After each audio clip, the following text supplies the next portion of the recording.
प्रश्न नम्बर 1 लिगम्बल अधिकरण न्यायिक अदालत कुन कालमा प्रचलित थियो?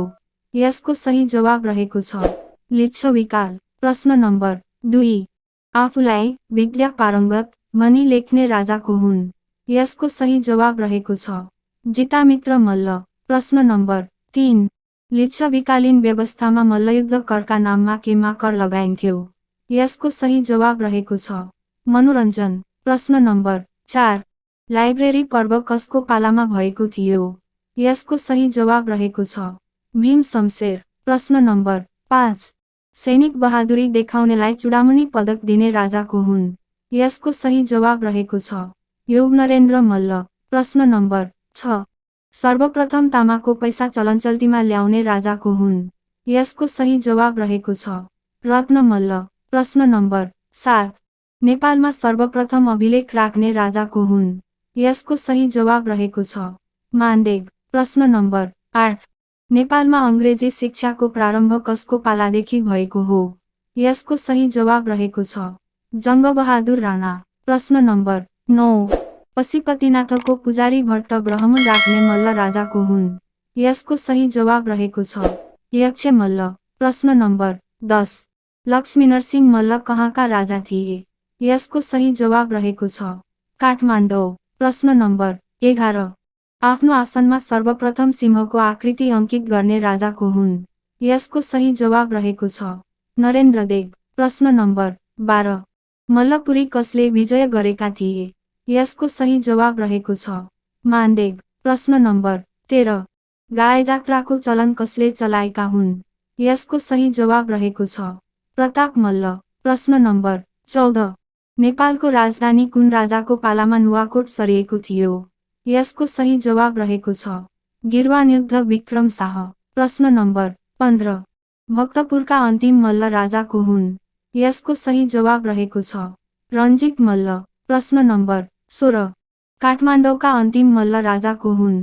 यसको सही जवाब रहेको छ जयप्रकाश मल्ल। प्रश्न नम्बर 17 पाटनका अन्तिम मल्ल राजा को हुन्? यसको सही जवाब रहेको छ तेजनरसिंह मल्ल। प्रश्न नम्बर 18 पाटनको कृष्ण मन्दिर कसले निर्माण गराएका हुन्? यसको सही जवाब रहेको छ सिद्धिनरसिंह मल्ल। प्रश्न नम्बर 19 आफूलाई गन्धर्व विद्या पारङ्गत भनेर चिनाउने राजा को थिए? यसको सही जवाब रहेको छ जगतप्रकाश मल्ल। प्रश्न नम्बर 20 पशुपतिनाथको मन्दिर कसले निर्माण गरेका हुन्? यसको सही जवाब रहेको छ प्रचण्डदेव। प्रश्न नम्बर 21 घोडेजात्राको चलन कसले चलाएका हुन्? यसको सही जवाब रहेको छ जयप्रकाश मल्ल। प्रश्न नम्बर 22 बिस्केट जात्राको चलन कसले चलाएका हुन्? यसको सही जवाब रहेको छ जगज्योति मल्ल। प्रश्न नम्बर 23 परस्त्रीसँग अनुचित सम्बन्ध राखेको आरोपमा तलेजुको मन्दिरमा काटिने राजा को हुन्? यसको सही जवाब रहेको छ विश्वजित मल्ल। प्रश्न नम्बर 24 गौसुकी मुद्रा प्रचलनमा ल्याउने राजा को हुन्? यसको सही जवाब रहेको छ शिवदेव तृतीय। प्रश्न नम्बर 25 शिलालेखमा स्वस्ति नेपालभ्य अर्थात् नेपालको कल्याण होस् भन्ने वाक्य उल्लेख गर्ने राजा को हुन्? यसको सही जवाब रहेको छ वसन्तदेव। प्रश्न नम्बर 26 नाग र वासुकीको पूजा गर्ने चलन कसले चलाएका हुन्? यसको सही जवाब रहेको छ मानदेव। प्रश्न नम्बर 27 बेल विवाह गर्ने प्रचलन कुन जातिमा रहेको छ? यसको सही जवाब रहेको छ नेवार। प्रश्न नम्बर 28 सूचनाको हक नेपालको संविधान -2072 कोलम कति औधारमा रहेको छ? यसको सही जवाब रहेको छ 27 औ। प्रश्न नम्बर 29 नेपाली भाषाको पहिलो मौलिक उपन्यास कुन हो? यसको सही जवाब रहेको छ रूपमती। प्रश्न नम्बर 30 नेपालको सबैभन्दा कम उचाइमा रहेको जिल्ला सदरमुकाम कुन हो?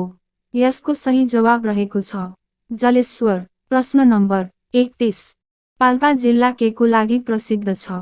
यसको सही जवाब रहेको छ ढाका टोपी र करुवा।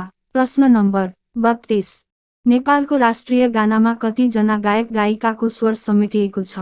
यसको सही जवाब रहेको छ 20 जना। प्रश्न नम्बर 33 नेपालको जनगणना 2068 अनुसार जनघनत्व सबैभन्दा कम भएको जिल्ला कुन हो?